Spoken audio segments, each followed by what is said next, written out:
Welcome back to Dark Horror Stories. In today's episode, I'm sharing 7 true disturbing stories from Glacier National Park. These are tales of people who ventured into its remote campsites, forgotten trails, and lonely backcountry corners and found something they were never meant to see. Make sure to hit that like and subscribe button and let me know where you're watching from in the comments. Story 1. The northwestern side of Glacier always felt different to me than the postcard parts people talk about. Everybody knows the going to the sun road, the overlooks, the crowded pullouts where people eat sandwiches and point at goats. Bowman Lake sits farther out at the end of a road that feels like it's trying to shake your axle loose before it lets you in. The trees get thicker out there. The quiet gets heavier. Even in daylight, it feels like the park is holding something back. I went alone because I wanted the kind of silence you can't get around other people. That was the summer I'd stopped answering half my texts and started telling friends I was taking a breather, which sounds healthier than it was.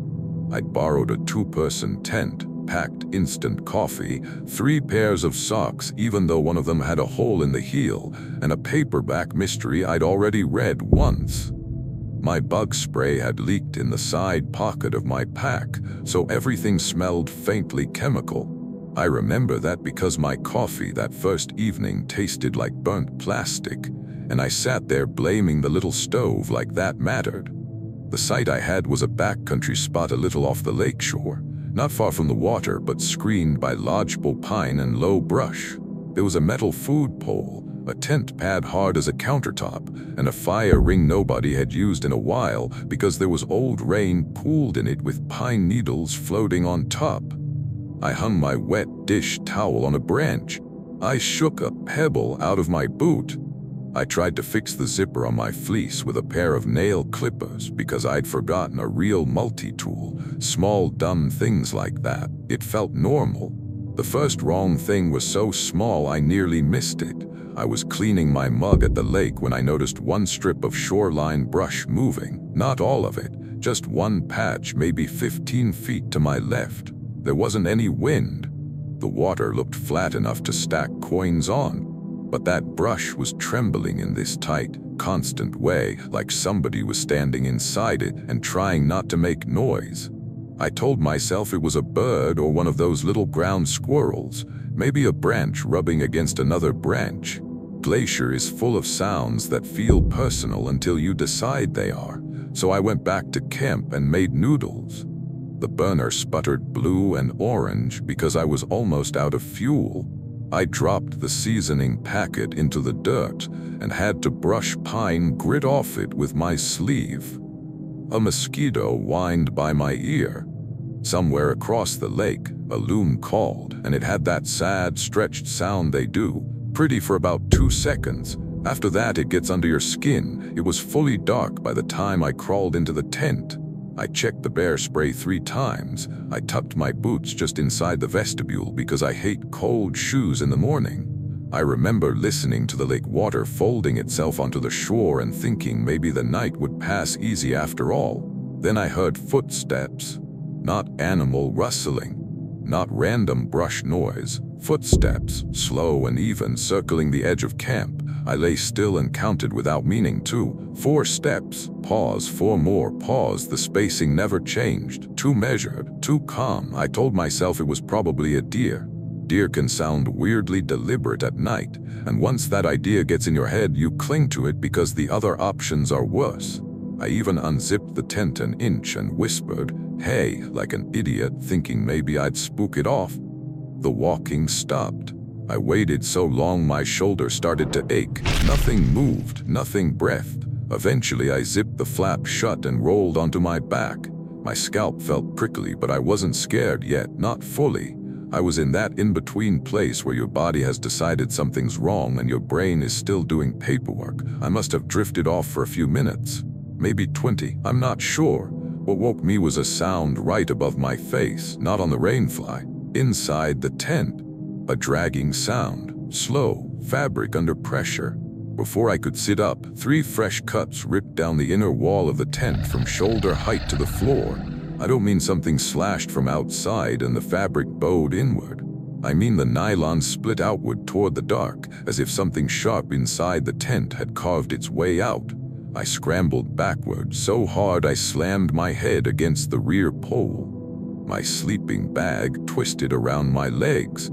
The cuts kept widening with that dry tearing noise, and cold air came through them. I swung the headlamp up with shaking hands, expecting some branch, some freak tension snap, anything, but there was nothing there. Just 3 ragged openings in the side of the tent and black woods beyond. I yelled, not words, just noise. Then something outside the torn wall took 1 step back onto the pine needles. That was the point where I stopped trying to make it reasonable.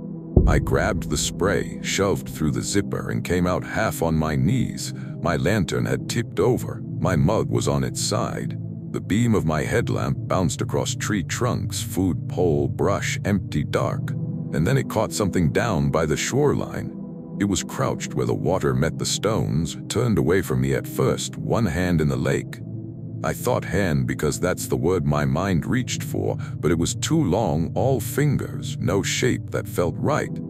Its shoulders were narrow and bare-looking, not fur, not clothes, just a pale color like wet birch bark. When it heard me, it straightened in 1 smooth motion that didn't look jointed enough. Too easy, too quiet. The worst part was its head. It turned farther than a person should have, almost lazily, and the light hit a face that looked unfinished. No eyes that I could see, just pale skin where there should have been depth, a nose barely there, and a mouth set too low, slack and damp.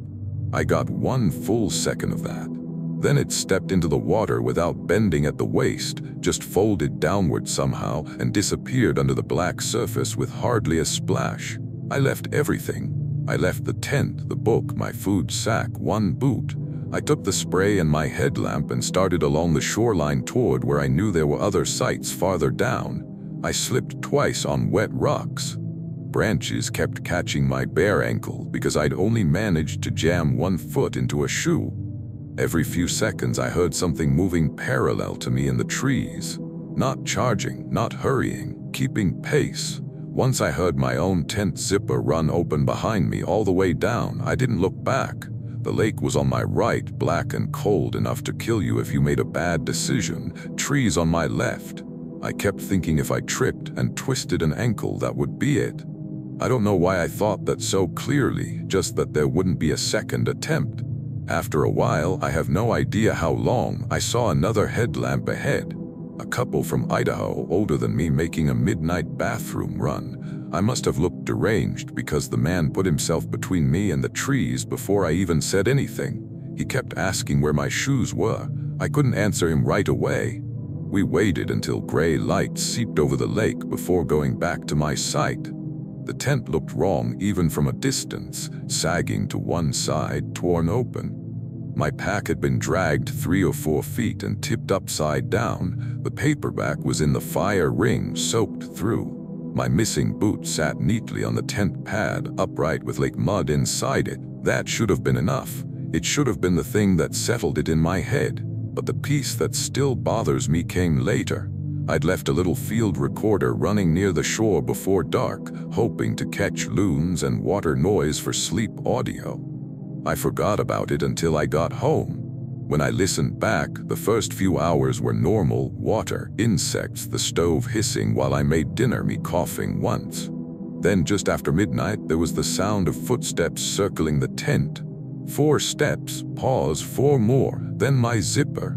Then a long, wet inhaling sound right beside the microphone, like something smelling the place where I'd been sitting. I still have the file.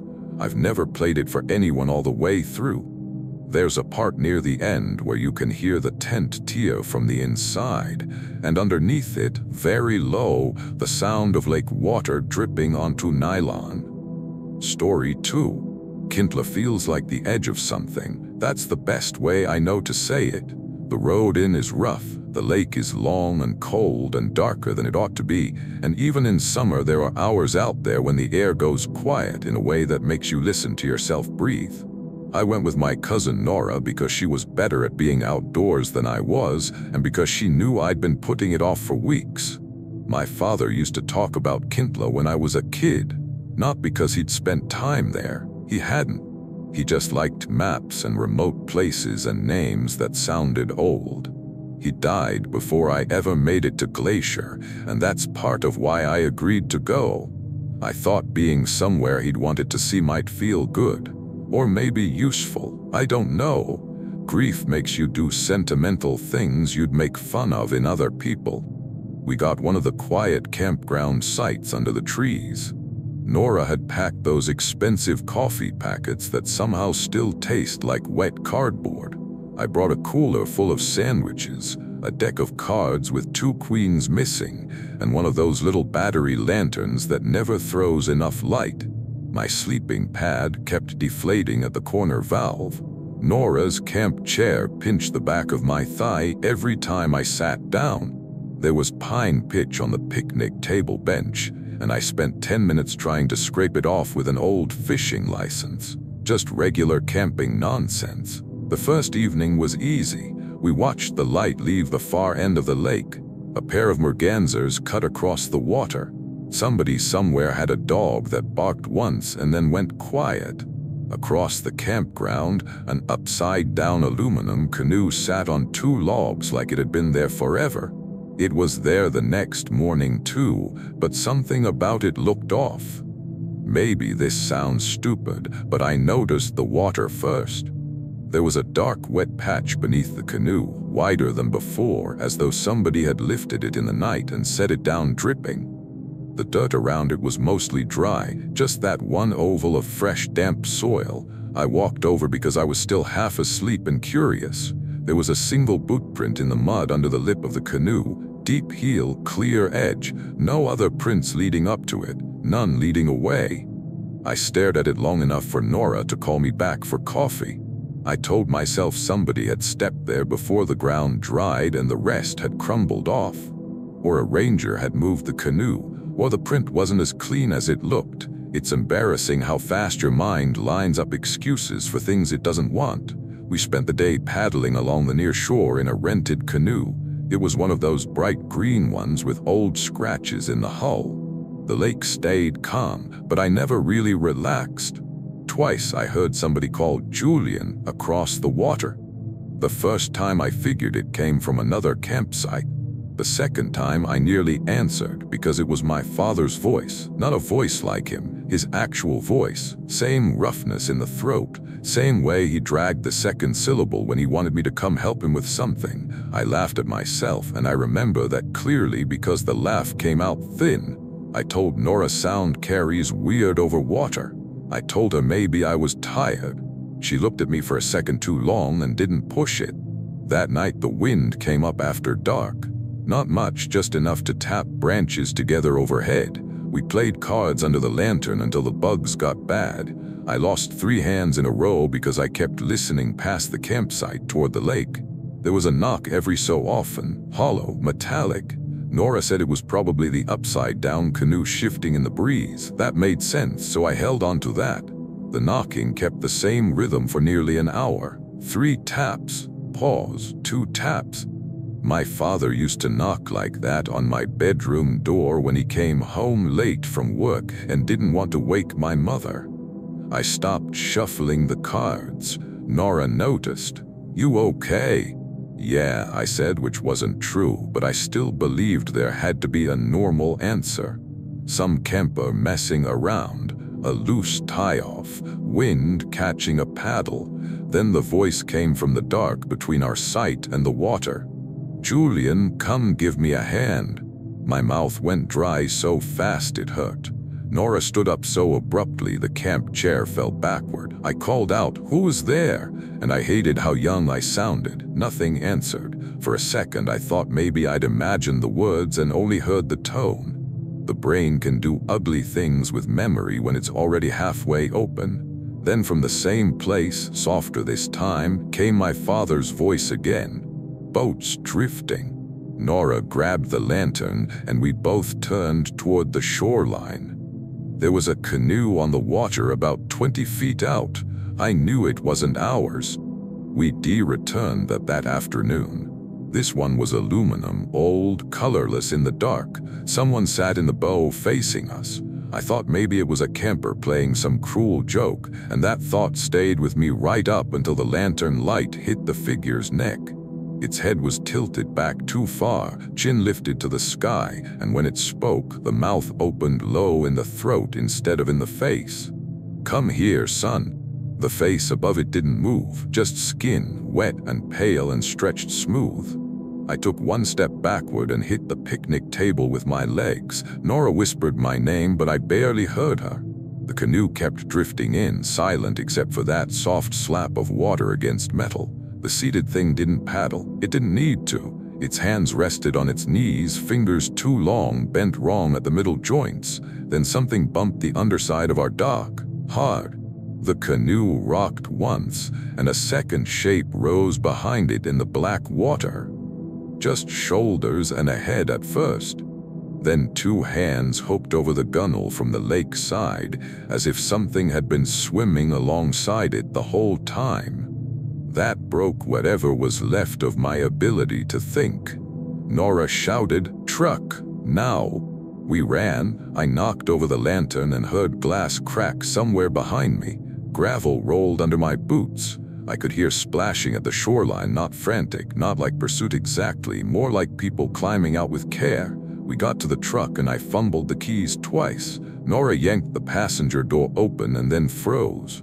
"There's water in here," she said. I didn't understand her. I got in anyway. The floor mat on her side was soaked. The air smelled like lake weeds and cold metal. I turned the key. The engine clicked and did nothing. Behind us, from the campground road, my father's voice said very clearly, "Julian." I turned the key again. Nothing. Nora was crying now, not loudly, just the sound people make when they're trying to keep their body under control. I looked in the rearview mirror and saw one of them between the campsites. It was standing in the beams from our brake lights, not close enough for detail, just wrong in the proportions. Too narrow at the chest, too still, the head leaned to one side like it was listening to the engine. Then three shapes moved behind it between the trees. The truck started on the third try. I threw it into reverse so hard I thought I'd strip something. We fishtailed out, bounced over ruts, and didn't stop until the road widened enough for me to breathe. At a gas station an hour later under fluorescent lights, Nora found the thing that keeps me from dismissing any of it. There was a wet handprint on the inside of the windshield. Not outside where somebody could have slapped it in a prank. Inside, passenger side, fingers long and pressed downward as if someone in the seat had braced themselves there while the truck was moving. No mud, no algae, just water. Dried while we stared at it and left no residue at all. I haven't been back to Kintla. Nora hasn't either. We barely talk about that night because every time we get close to it, one of us says something practical instead. Tires, road conditions, bad sleep, stress. All the little explanations people use when they need the world to stay arranged a certain way. But once, maybe a year later, she mailed me a blank card with no note inside. The envelope smelled faintly like lake water. Story 3. Cracker Lake is beautiful in a way that almost feels rude. That strange milky color in the water, the cliffs above it, the trail full of people expecting a pretty walk and not much else. But if you push past the part most hikers turn around at and start paying attention to the old mining remains, the mood changes. The place gets quieter, thinner somehow. Like the scenery is still showing you one thing while the ground remembers another. I was there with 2 friends because I'm exactly the kind of person who hears rusting historical equipment and thinks that sounds worth the extra mile. My friend Drea liked taking photos of abandoned things. Malik just liked going wherever somebody else had already made the plan. We had trail mix melting into one solid brick in the heat, sunscreen leaking in a side pouch, and one trekking pole with the tip worn crooked. Drea's shoelace kept coming untied because she'd threaded it wrong. Malik complained about his shirt collar rubbing his neck. I remember stupid details like that because the day started so ordinary. We went in late season after the main rush had thinned out. The weather couldn't decide what it wanted. Sun one minute, flat gray light the next. The lake looked almost artificial, like somebody had stirred paint into it. We stopped near the old mine area, where bits of rusted machinery still sit around like they were dropped and forgotten. Drea wandered off with her camera. Malik sat on a rock eating jerky and reading those little interpretive notes on his phone. I moved closer to what looked like an old ore chute or loading structure, partly collapsed and streaked with orange and green mineral stains. The whole place smelled faintly metallic, damp under the sharper smell of crushed stone. That's when I heard tapping from inside the structure, not loud, just a little metallic tick. Then another. I assumed it was the wind shifting some loose piece of equipment, or meltwater dripping. Old metal settles, expands, contracts. It does all kinds of unsettling things if you let it. Then the tapping answered itself from deeper inside. Tick, tick, tick, tick. I called out to Malik, asking if he heard that. He said yes, probably rockfall, which was reasonable enough that I accepted it. We've all done that, I think. Accepted the first explanation that lets the day keep going. Drea came back and said she'd found footprints in the green dust behind the structure. Goat? Malik asked. She shook her head. Maybe weird toes. We went to look because of course we did. The prints crossed a strip of fine powdery tailings in a place sheltered from wind. They were narrow and long with splayed marks at the front, but not hoof marks. Not boot tread either. They looked almost hand-like. I remember kneeling to get a better look and feeling annoyed at myself for being uneasy. I told myself erosion does strange things to impressions. I told myself I was seeing pattern where there wasn't any because the setting was dramatic. Then I noticed something lying in one of the prints. A human tooth, just one, molar I think, or maybe a premolar. I'm not a dentist. It was clean except for green dust packed into the grooves. Malik cursed and stepped back. Drea said maybe it was from some old animal skull or a souvenir somebody dropped, which is the kind of bad explanation people come up with under pressure. I said we should leave it alone and head back. Nobody argued. We were gathering our things when the tapping started again, louder this time from inside the ore chute. Drea turned her camera toward it automatically. I remember that, the reflex of it. A hand came out of the dark and rested on the beam. It wasn't a metaphorical hand. It was a hand, pale as candle wax, knuckles ridged too sharply, nails long and packed underneath with green mineral dirt. The fingers felt too many at first glance, though when I think back maybe it was only 5 and the joints were just arranged wrong. It laid the tooth carefully on the weathered wood as if returning something borrowed. Then the wrist bent the wrong direction. Drea made a small sound through her teeth. Malik grabbed my backpack and shoved it at me.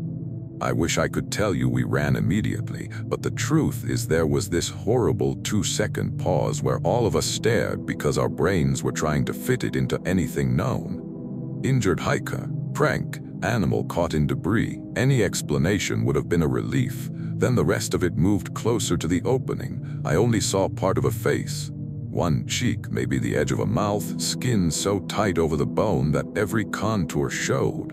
No expression. Just that awful patient movement, like it had all the time in the world. We backed away. The hand stayed on the beam until we were maybe 20 feet out. Then it lifted very slowly and withdrew. That's somebody, Drea whispered. It's not, Malik said, and I'd never heard him sound like that before. We started downtrail fast, not sprinting yet, just moving with purpose. Gravel slid under our shoes. Nobody said much. I kept listening for pursuit and heard nothing but our breathing and the lake wind. That almost made it worse. Silence can feel like attention. We were maybe a quarter mile from the mine remnants when Drea stopped dead. My camera bag. She de-left it. I actually said, forget it, but she'd already turned halfway back. It wasn't even expensive equipment, which somehow makes the decision more frustrating to remember. She just reacted. Malik went after her first. I followed because there wasn't a real choice. By the time we reached the old structures again, the place looked unchanged. Still empty. camera bag right where she'd set it down. No movement in the chute, no tapping, nothing, which made me feel crazy for a second. Honestly, like I'd been waiting for the ordinary world to reassert itself and laugh at me. I almost wanted that. Drea snatched the bag. We turned. The opening of the ore chute was above us on the slope, dark inside. I happened to look up as we moved away, and that's when I saw it properly. Not fully, not all at once. Something was folded inside the opening in a way a body shouldn't be able to fold. Knees up too high, shoulders pressed into the side timbers, head tipped sideways. The skin was pale under the green dust. Its mouth was open just a little, and I could see stone grit clinging wetly inside the lips. Then it unfolded. Fast, not running exactly, more like dropping from one shape into another. We bolted. No dignity, no plan, just panic. Scree shifted under us. Malik nearly went down and caught himself on a rotten post. Behind us, I heard a scraping rush, then a series of quick impacts on wood and rock like something coming downhill using hands more than feet. The trail back around the lake suddenly felt too exposed, so I cut upslope toward a cluster of boulders and shouted for the others to follow. It wasn't bravery. I just wanted anything between us and that thing. We ducked behind the rocks and crouched there, trying not to gasp too loudly. I could hear it moving below us, not searching randomly but circling. Little stones clicked. Once there was a wet sniffing sound so close Drea put both hands over her mouth. A shadow passed over the rock gap. One arm reached into view, probing the ground where we'd stepped. Pale, dust-coated, fingertips black and green. Then from farther down the slope, someone shouted, "Real hikers!" A couple approaching the lake, voices carrying. The arm withdrew at once. We stayed there until the voices were right on the main trail. When we came out, shaking and filthy, we must have looked unhinged. I don't remember what we told them. Something about an injured animal, unstable equipment, needing to get out. The part that settled it for me came after. Back at the trailhead, Malik opened his water bottle and dumped it on his head because he thought he was overheating. A thick streak of green powder slid out first. The bottle had been clipped shut in the side pocket of his pack the whole time. None of us had touched it. The cap was tight, but inside, smeared along the rim and floating on the water, was that same fine mineral dust from the mine. And Drea, when she reviewed her photos later, found one image she swears she never took. It was a close shot of the ore chute opening from inside the darkness looking out. Story 4. The North Fork side of Glacier is full of places that feel half returned to the land. Old homesteads, old fence lines, a cabin site that only exists now because somebody in a family remembers where to stop walking. My grandmother used to talk about a relative named June who lived out there one winter in a crooked little cabin with a stovepipe that never drew right. I grew up hearing those stories and assuming they were exaggerated the way family stories usually are. After my grandmother died, I ended up with a tin box of papers, a few black and white photos, and a map with one corner torn off. The map had an old route marked to the cabin site. I didn't want to go, that part matters. I wasn't drawn there. I felt obligated. There's a difference. I drove in alone in early fall, though a neighbor named Farid helped me find the turnoff, and then headed back before dark because he had cattle to check. I had a thermos of tea that had gone lukewarm, crackers crushed to dust in the bottom of a bag, a yellow rain jacket with a broken cuff snap, and a grocery sack full of candles because I wasn't sure if the old place would have anything usable. One of my gloves was missing its mate. I'd been meaning to buy new batteries for my flashlight for maybe a month. Little avoidant habits, little signs I didn't really want to be there. The cabin was still standing, barely. One room, sagging porch, moss around the lower logs. The windows were cloudy with grime except one cracked pane in the back. Inside it smelled of old wood and mouse nests and the cold mineral odor you get in buildings that haven't been warmed properly in years. There was a rusted cook stove, a narrow bunk, a shelf with 2 mason jars, and on the wall above the bunk a family photograph in an oval frame. I wiped it with my sleeve. The glass squeaked. The people in the photo were stiff and unsmiling the way people always were back then. 2 men, a child, a woman in a dark cardigan. I figured one of them was June. Outside, evening settled fast. The trees there crowd close to the clearing, and once the light starts thinning, it feels like the woods lean in. I lit 2 candles because the flashlight beam had already dimmed to that tired yellow color. I ate crackers and peanut butter with a spoon. A board in the floor kept ticking as it cooled.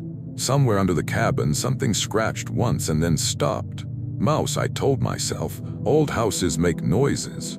I unrolled my sleeping bag on the bunk and spent a while reading the papers from the tin box, mostly letters and receipts and 1 church bulletin. Ordinary family debris. It calmed me. I remember thinking that was good. That I'd come out, looked around, maybe stay the night, and then I could stop feeling guilty about not doing it sooner. Then I heard a cough outside the front door, not loud, just a small dry throat clear. I froze with the letter in my hand. Then I laughed at myself, actually laughed, because my grandmother had a cough like that and my brain was primed with family ghosts whether I liked it or not. It could have been a deer blowing through its nose, a raven, the house settling in a way that happened to sound human. A minute later, the cough came again, followed by 3 light taps on the porch rail. I stood up. Hello? No answer. I took the flashlight and went to the door, more annoyed than frightened. That changed the second I saw someone through the screen. A woman stood on the porch in the failing light, dark cardigan, hair pinned back, head slightly bowed the way older women do when they're waiting for you to finish being foolish. For 1 wild second I thought June, not because I believed it exactly, just because the thought arrived whole before reason could stop it. Then she lifted her face. Something was wrong with it in a way that took me a beat to place. The mole was on the wrong cheek from the photo. The cardigan buttons overlapped backward. Even the part in the hair sat on the opposite side, as if I were looking at a person assembled from memory in a mirror. I stepped back so fast the candle flame jumped. The woman on the porch smiled, but only one side of her mouth moved. I knew you'd come eventually, she said. The voice was dry and almost familiar, but not enough, like somebody who had listened carefully to old stories and practiced them alone. I told myself there could be a real explanation right up until that moment, some local woman, someone messing with me. But as she spoke, her hands came up against the screen and the fingers were too long by a knuckle. I backed away from the door. She stayed there patient, not rattling the handle, not forcing anything. Then from inside the cabin behind me, floorboards creaked. I turned so hard I nearly fell. The room was empty, but the hatch to the root cellar stood open. I hadn't touched it before, I'm sure of that, or fairly sure. It was a square cut in the floor near the stove with a ring pull set into the wood. Open now, leaning back on its hinge. Cold air breathed up out of it. Then I heard someone climbing the ladder below. I ran for the bunk ladder instead. The cabin had a low storage loft, barely more than a shelf under the roof. I scrambled up and pulled myself into the dust and cobwebs as something below reached the top of the cellar ladder and stepped into the room. From the loft, I could see only parts of the cabin through the rafters, the front door, the stove, the foot of the bunk. The woman from the porch was no longer outside. I heard her moving below me, and I heard the other one too, or maybe the same one in a different place. That's the part I still can't fit together. Soft footfalls, a hand brushing the table, the front door opening then closing, the little noises of someone behaving as if they lived there and didn't mind taking their time. At one point a face rose into view between the rafters, not all the way, just enough. Same cardigan, same backwards-looking arrangement. But closer now, I could see the skin around the eyes wasn't skin at all in the way ours is. It was too smooth over the sockets, too stretched. And when it tilted its head up toward me, the neck gave with a loose, boneless motion that made my stomach clench. "Elsie," it said softly. I had not told it my name. I stayed flattened in that loft for hours while things moved below. Once something walked across the ceiling directly under the roof ridge, slow, bare feet overhead where nothing should have supported them. I kept one hand over my mouth and one around the flashlight even though it was nearly dead. At some point I must have dozed or blacked out for a minute because the next thing I knew gray morning light was leaking through the boards and the cabin was quiet. I didn't climb down right away. I listened first. Nothing. When I finally lowered myself, the room looked almost untouched. Candles burned down, letters on the floor, door shut. Then I saw the photograph above the bunk. Everyone's face in it had been scratched away except the woman in the cardigan. And where the child had been, there was a fresh, dark oval, as if someone had pressed a thumb into the old paper from behind. I left the tin box. I left the groceries. I left everything except my keys and the map. Outside, the dirt around the porch was too hard for tracks, but the screen door had a greasy hand smear at face height. Back home, I tried to tell myself I'd panicked in an old cabin and let shadows become something else. Then, when I unpacked days later, I found mud on the shoulders of my rain jacket. Not on the hem, not the knees, on the shoulders. And when I took the jacket to the porch to brush it off, 3 bare footprints, dried brown and flaking, were visible across the inside ceiling of my car. Story 5. I spent one summer on a trail crew subcontracted for repair work near Logging Creek, and if you've never done that kind of job, it's mostly duller than people imagine. You carry too much weight, you eat the same crushed bars every day, and your hands end up smelling like wet gloves and metal hardware no matter how much you wash them. The glamorous version exists mostly in brochures. Our crew was small. Me, Soren, and Priya for that stretch. We were working near an old footbridge crossing where runoff and winter damage had chewed up more than the reports suggested. We camped nearby because the hike in and out with equipment would have been stupid. The camp was plain, tool cases under a tarp, a blue water jug with a cracked spigot, one folding table that rocked on uneven ground, and a camp stove that blackened every pot we put on it. Priya kept packets of hot sauce in every pocket. Soren wore the same sun-faded cap until the brim curled. I had a pebble in my right boot for half a day because I was too lazy to stop and shake it out. The first 2 nights were fine. Creek noise, insects, and owls somewhere upslope. Work, eat, sleep. That kind of rhythm. On the 3rd afternoon, while we were replacing deck boards, Soren pointed under the bridge and said, "Tell me that's water." There were handprints on the underside of the planks. Not random smears, prints. Small, wet-looking, 5-fingered handprints starting at one beam and continuing upward across the wood against gravity, as if something had climbed the underside of the bridge the way an insect would. I got down on one knee to look. They shone dark in the shade. "Raccoon mud," Priya said. That was the sort of explanation we all wanted, some combination of silt and animal tracks. Kids, old stains we hadn't noticed before. I even reached up with my glove and touched one. The wood felt damp where the print was, colder than the rest of the plank. By evening, the prints had dried and vanished. We joked about it over dinner because joking is what working people do when something creeps them out and nobody wants to be the first to say so. Priya called them bridge goblins.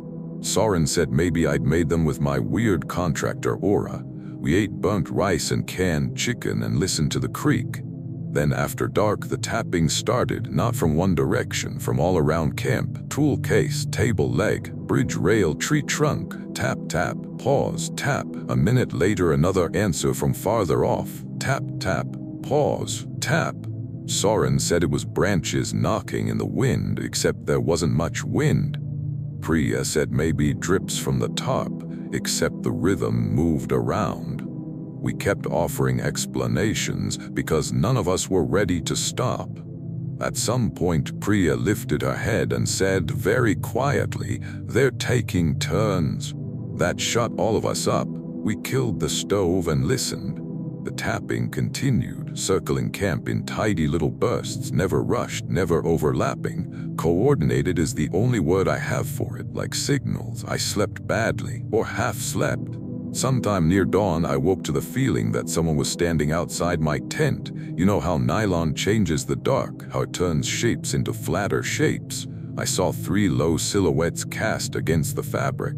Child height maybe, motionless. I told myself it was gear under the tarp and early light making me stupid. Then one of the silhouettes lifted an arm and 3 fingertips pressed lightly into the tent wall. I shouted and the shape withdrew at once. By the time I got out with my headlamp, nothing was there but wet grass and the bridge looming pale beyond the trees. Soren wanted to report weird wildlife activity and move camp. Priya, stubborn as always, wanted one more workday so we didn't lose time. I sided with her mostly because daylight makes every fear feel negotiable. That was a bad call.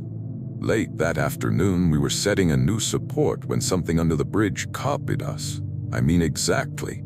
Soren leaned forward with the wrench, and below him, in the shadow under the planks, a smaller shape leaned forward too. Priya shifted left, and something down there shifted left. I thought it was shadow play until it straightened, and I saw pale limbs tucked among the beams where no person could have fit. Then another shape appeared farther along, then another. All 3 were hanging underneath the bridge structure, upside down or sideways. I still can't say which, moving with those jerky little adjustments animals make when they're studying something. Their arms were too long for their bodies. Their heads looked broad and flat in the glare. No eyes caught the light, just blank, wet faces. Priya dropped her tool. One of them dropped a bolt onto the rocks below in the exact same motion. That broke us. We ran for the truck we'd parked at the service road spur, maybe 200 yards away. Not far unless the ground feels wrong under your feet. Behind us, I heard rapid drumming on wood as they came over the bridge, not heavy enough for human steps, too fast for anything else I know. Soren slipped in the mud and I hauled him up by the back of his harness. Priya kept saying, don't look," like a prayer. We made it to the truck and piled in. I hit the locks out of reflex. Something struck the roof once, lightly, then scampered across it to the hood with a series of quick, dry taps. I looked up through the windshield in time to see a small hand spread across the glass from the outside. Skin gray pale, fingers thin as roots, knuckles bulging. Then 3 more hands gripped the hood edge beside it. I slammed the truck into reverse so fast I nearly jackknifed us into a tree. The weight left the hood at once. In the mirror, I saw shapes on all 4s at the edge of the road, not following, just watching as we bounced away. We got to the ranger station after dark and probably sounded insane. I don't blame the guy on duty for the look he gave us. We went back the next morning with 2 other workers to retrieve gear. Camp was mostly intact, tent standing, food box untouched, but every loose bolt, washer, and nail from our supply bins had been removed and arranged in a perfect spiral on the folding table.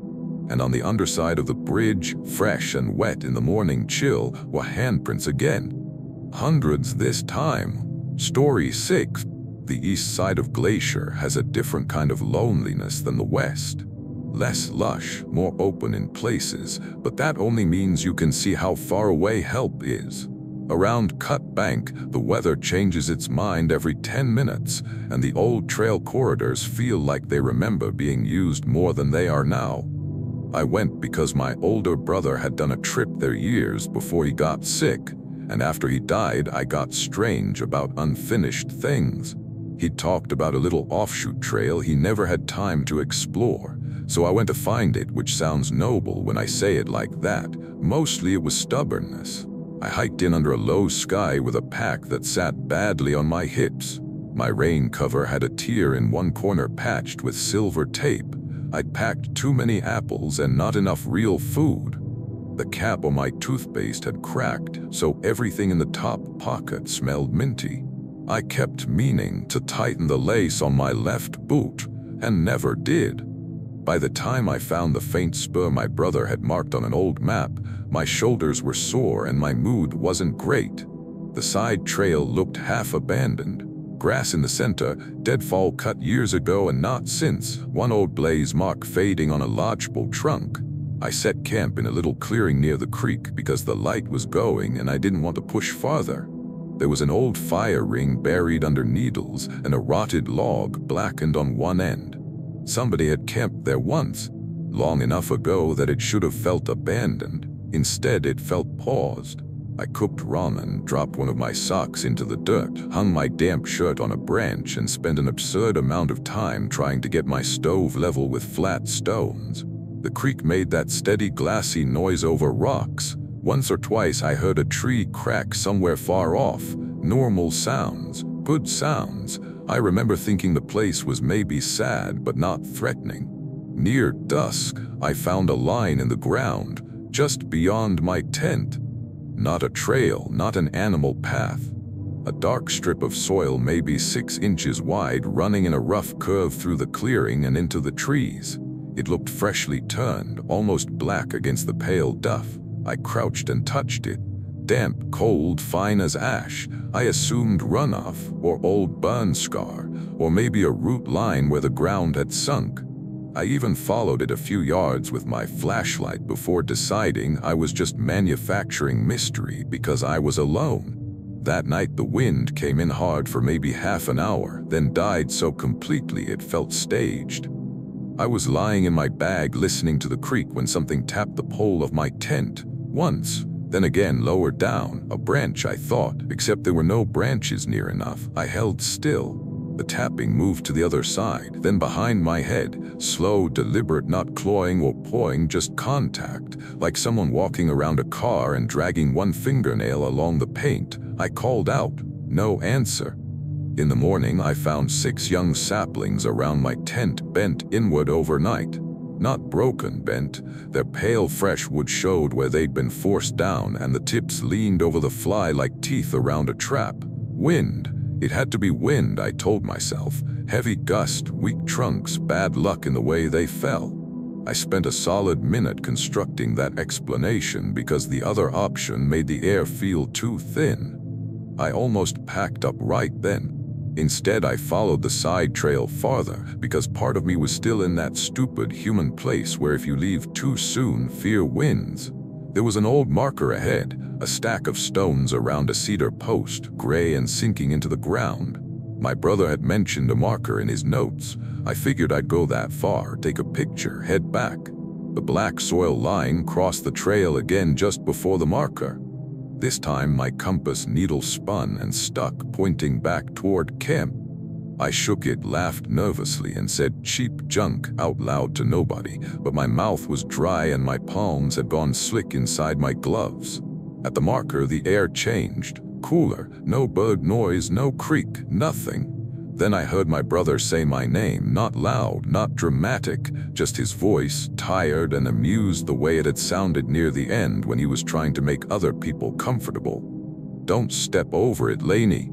I turned so fast my pack swung me sideways. No one there, just trees and the cedar post and that black line of soil curving around the marker stones like a boundary. I started to think I understood it, some weird grief thing, some stress response, and then I realized I didn't, because the soil on the far side of the line was moving. Needles lifted, dust stirred, pine cones rolled inward as though drawn by a slow breath. The shape that rose there wasn't exactly a body. It was height first, then outline, then the suggestion of shoulders made of packed needles and bark strips and dark earth held together by something I couldn't see. It stood as tall as a person and narrower, and where a face should have been the surface kept shifting, never settling into features. One arm, or something like one, extended toward the line and stopped. It could not cross, or would not. I don't know which is worse. I backed away one step at a time, and it moved parallel to me on the far side of that black boundary, keeping pace. Every time my heel came close to the line, the front of its shape sharpened as if waiting. Then from behind me a tap on my pack. I spun. A second bent sapling stood in the trail, though I swear it hadn't been there a second earlier. Its tip touched the zipper pull of my pack and withdrew. That did it. I ran, not on the trail, because suddenly I didn't trust the trail at all. I dropped downhill toward the creek, crashing through brush, letting branches hit my face and arms. The ground vanished twice under loose rock. Somewhere upslope I could hear a rushing whisper that matched me but never descended fully, like wind pursuing a person-shaped route through trees. I followed the creek because water at least is honest. It goes somewhere. I lost the side trail completely, found the main trail by accident or luck, and didn't stop until I hit a busier stretch where other hikers were visible in both directions. At the trailhead, I peeled off my pack and saw 3 black resin streaks down the back of my rainfly. Thick, glossy, smelling sharply of crushed pine, though none of my gear had brushed sap that day. Later, at home, when I unthreaded the tent zipper to clean it, a dead spruce twig fell out. It had been woven neatly through the teeth from the outside. Story 7. There are parts of Glacier where even the maps look hesitant. The Nyack region has that effect on people. Long drainages, old burn areas, routes fewer hikers bother with, and the feeling that if you step off what's established, the land will close behind you without much effort. My partner Omid and I had a habit of seeking out places with less company, which in hindsight sounds like the setup to something avoidable. Maybe it was. This was late season, cool enough that our breath showed in the mornings and the first skim of ice had started appearing in puddles before sunrise. We were aiming for the remains of an old lookout site, not a functioning one, just a slab, some hardware, and whatever scraps time had spared. Omid liked old structures. I liked views that felt earned. We had instant oatmeal, 1 dented pot, a pair of cheap binoculars from a roadside gift shop, and a radio Omid insisted on carrying even though it mostly spit static. My wool hat itched. His boot sole had started peeling at the toe and slapped faintly on rock with every step. I had a packet of powdered cocoa burst in my food bag, so half our gear was dusted brown. None of that matters except that it does. That's how normal it all was. We made camp below the lookout site in a stunted patch of trees where the wind wasn't as bad. The slab itself sat higher up on a bald shoulder of rock, open to the sky. There was still a rusted stove plate there and anchor bolts sticking out of concrete. Somebody had left an old weatherproof box years ago, and inside were scraps of paper fused damp at the edges, nothing readable but dates and partial names. The first odd thing happened before dark. Omid turned on the radio just to see if we could catch anything. Static, then a burst of chopped sound, then my own voice saying, "Pass me the stove lighter." I hadn't said it yet. I looked at him, annoyed more than frightened. Very funny. He held up both hands. Then 2 or 3 seconds later, I said the exact words into the real air because I was reaching for the lighter without thinking. We both laughed, but it came out strained. The obvious explanation was some weird delay, some crossed frequency, some other campers nearby. Radios do strange things in the mountains, so we accepted that and went on with dinner. Oatmeal for him, noodles for me, cocoa dust on everything. We watched cloud shadows drag over the drainage below. After dark, the slab above camp made little clicking sounds as it cooled. Normal, rock does that, metal does that, but around midnight I woke because I could hear footsteps on the concrete up there. Slow, even pacing. I nudged Omid. He heard it too. "Probably a goat," he whispered. That was a ridiculous explanation, and we both knew it, but it was something. We lay there listening. The steps crossed one side of the slab, stopped, then crossed back. No snorting, no hoof scrape, no rattle of loose rock. Just paced human-sounding footfalls where no one else should have been. We didn't go up. I'm glad we didn't. Morning came thin and cold. We climbed to the slab after coffee, both pretending the night had already become a story we'd laugh about later. There was frost in the shadowed corners, even though it was early September. Frost on the inside edge of the old anchor bolts. Frost outlining what looked like fingerprints on the concrete near where the lookout walls had once stood. That bothered me in a private way I didn't say aloud. I picked up the binoculars and scanned the trail below us, mostly to settle myself by turning the world into distant, ordinary pieces. Burned snags, tailless, our little camp. Then I saw a woman standing on the trail a few hundred yards down, same dark jacket as mine, same knit cap, same binoculars raised to her face.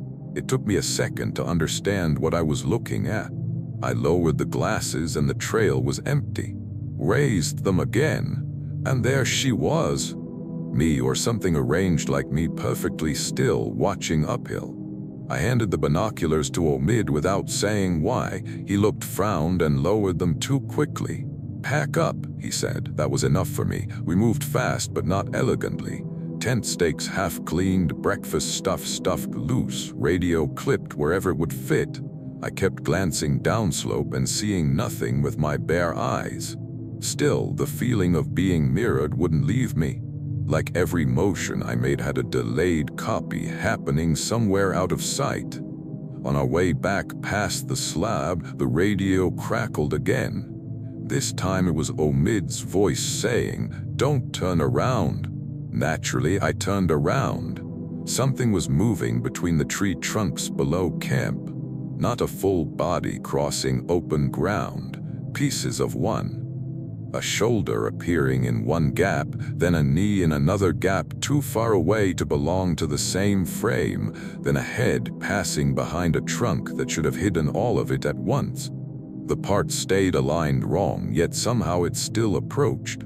The closest I can come is that it looked like a person cut into vertical strips and slid through the forest separately. When it reached the edge of the trees, those strips tightened together for 1 second and I saw the whole thing. It was my height, wearing a dark shape like my jacket, face turned toward us, blank except for a mouth set too high near one cheek.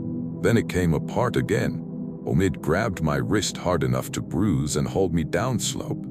We abandoned the main path almost immediately because every time it opened ahead, I could see another version of myself farther down it, standing still, waiting. Maybe there was only one. Maybe the mountain kept handing it forward. I don't know. We cut across scree and down through brush toward the creek. I fell once and opened my palm on rock. Omid nearly lost a boot when the sole finally peeled off. Behind us, there was no chasing noise, which was worse. Just occasional radio bursts from the pack, each one a piece of our voices arriving a few seconds before we spoke them. At one point the radio said, in my own voice, "It's beside you," and something cold brushed the back of my neck. I don't mean wind, I mean contact, light, quick, unmistakable. I slapped at it and felt nothing. We reached the creek and followed it hard until we found the real trail again, and much later the car. Neither of us spoke much on the drive out. Omid kept the radio wrapped in a jacket on the floorboard like it might do something if left uncovered. A week later I downloaded the photos from that trip. Most were normal. Campsite, slab, trees. My hand holding the cocoa packet like an idiot. Then there was a burst of 4 images I never remembered taking at the lookout. In the first, the slab is empty. In the second, I'm standing on it with my back to the camera.